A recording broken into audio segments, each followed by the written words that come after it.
Hello everyone, welcome to the chopping block.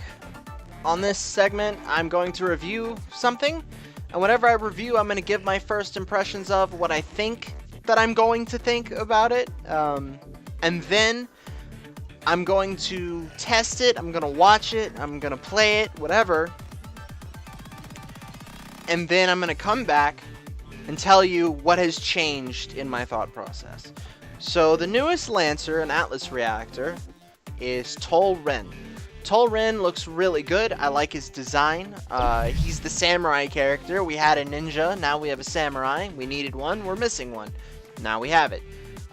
This is his default skin. It looks really good to me. Looks like he had something ripped out of his chest or like cut open something. Looks pretty good. Haven't read his lore yet. And then there's like a humanoid version. Human version, I guess, would be the correct term. This is my favorite skin of his things. I'm not going to go over all of his skins. That's it. Okay, so his abilities. First, we have Twin Slash. Twin Slash is a two-part ability. One is an AoE wide attack, and then a line.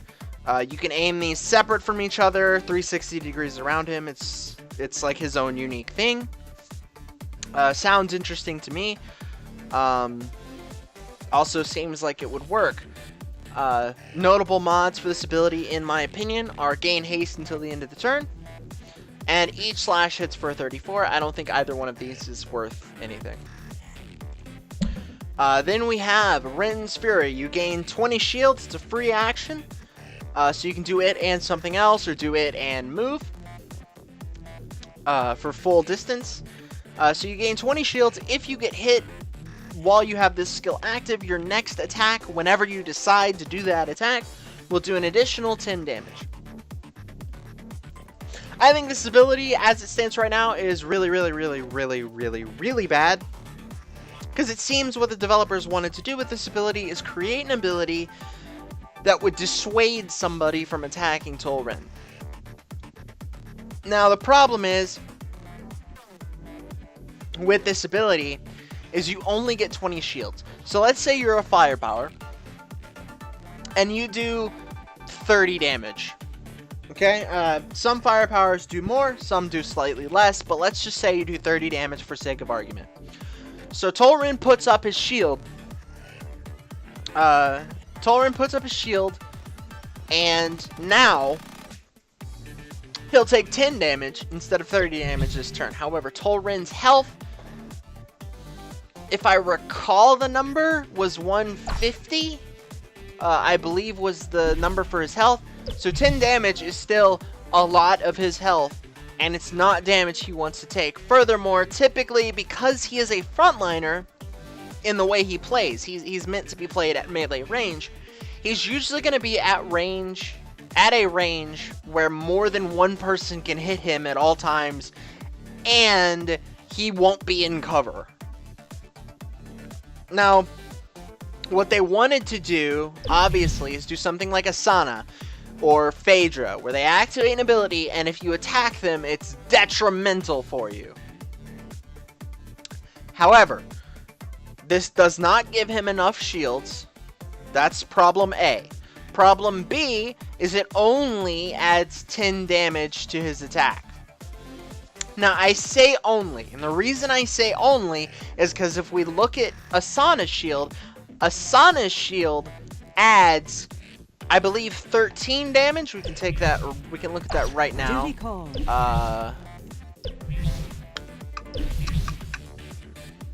12 damage. So hers adds an additional 10 damage plus 2. But that damage can be avoided by not attacking her the turn she has the shield up. So what this creates is a question of whether you want to hit Asana to take that 12 damage plus whatever damage she's going to do to you that turn. And you don't for sure know when Asana's going to activate her shield. With Tol-Ren, you still don't for sure know that he's going to activate his shield. But his shield only gives him 20 shields. And the damage that he gets increased can be avoided the next turn by simply not being in range of him, or by dashing that turn. So it's easier to avoid, it doesn't require as much prediction, and Tol-Ren doesn't get an immediate benefit from activating that shield, because again, one person can take out his shield immediately. Now, notable mods for this, additional 5 shields, I think may potentially be the best. If that's not the best one, Way of the Monkey is the best one.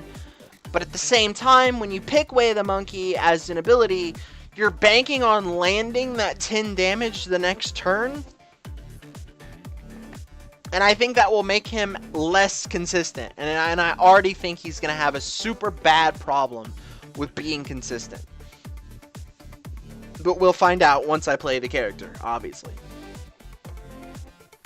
Way of the Ox, this needs to be brought up.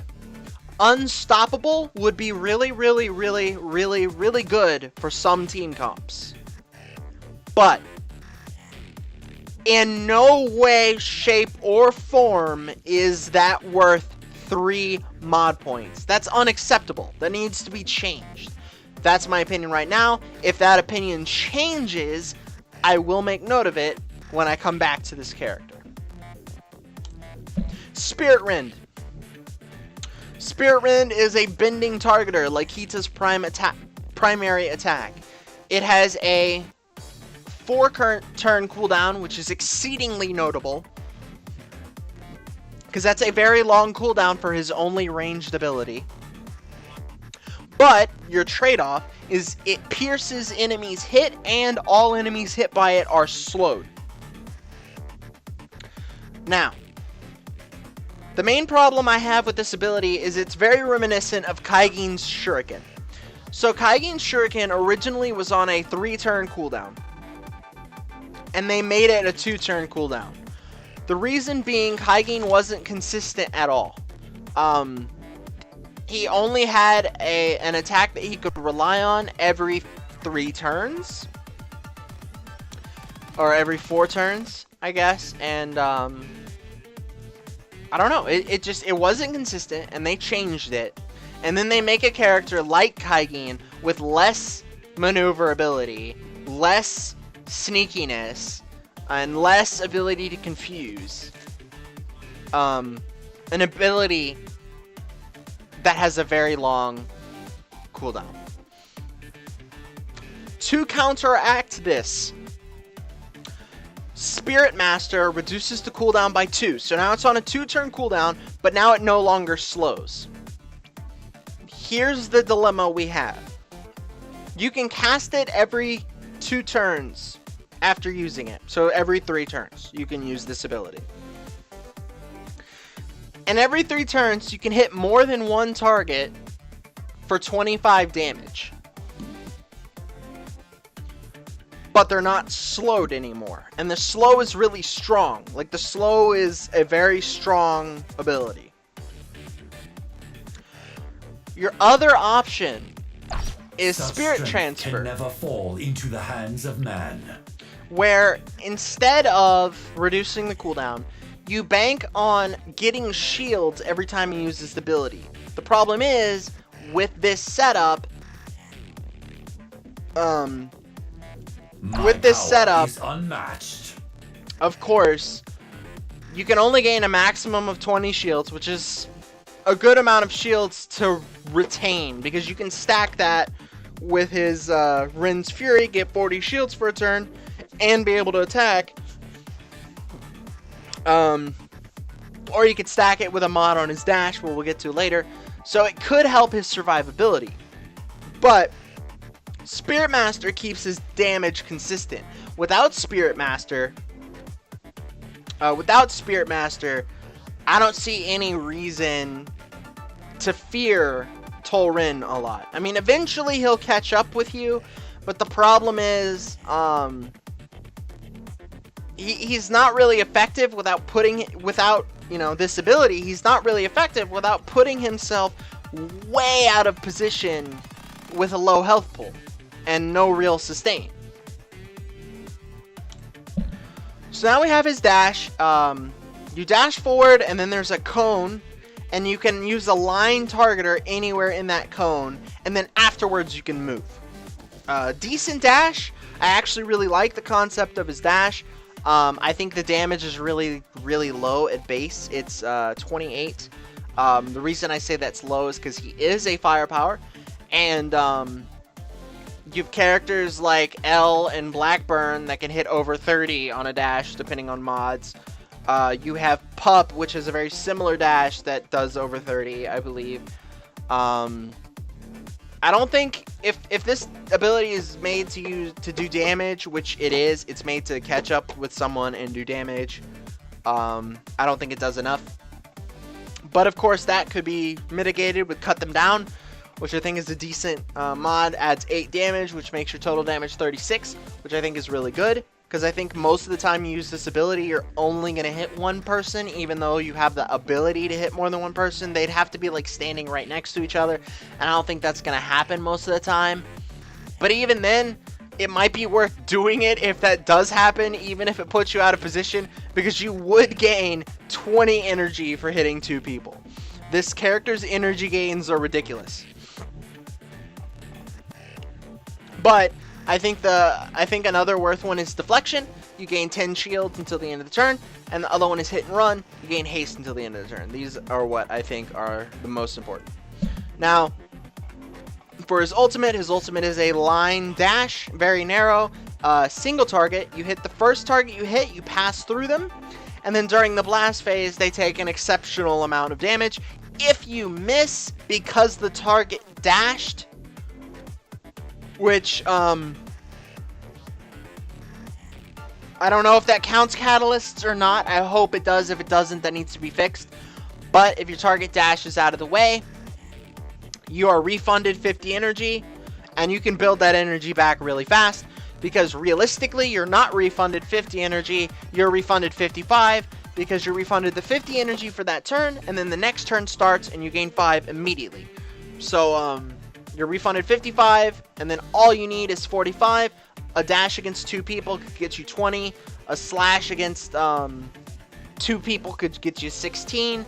Like, activating this ability gets you 6, and every time you get hit, you press 3. So ideally, you're going to get 9 energy from that. So, like, you're going to get at least, let me put it that way, you're going to get at least 9 energy from that. So, I think this ultimate is fantastic. I think the ultimate can stay unchanged. I think it's great. The notable mods are Soul Splitter. You can like 100 things for this. Like you're chasing after their firepower, and their tank is hot on your heels, and you're like, they think I'm gonna ult the firepower, so you turn around and ult the tank, and meanwhile your party like focuses on the tank too. And then you like 100 the tank out of nowhere, and the tank's just sitting there like jaw open, like wow, damage. The other notable one, if you don't have enough mod points for this, is additional range. Additional range is always good. Momentum might be good, but I can't imagine being able to move 2 spaces to be that much of an important change. That of course will come with testing. Currently, I think Tol-Ren is really bad. I think he's awful. I think he's the worst Lancer they've ever released since I started playing. That's my current opinion. I don't think he's consistent. I don't think he has enough life. I don't think he has enough sustain. And if you're trying to balance out his ability to not have sustain with damage, I don't think he does enough damage. But this is, of course, without actually playing the character. We're going to get into bot games. I'm going to stream the bot games. I'm going to edit together ones that I think are notable. And then we'll be back here on this screen, and I'll give my final thoughts.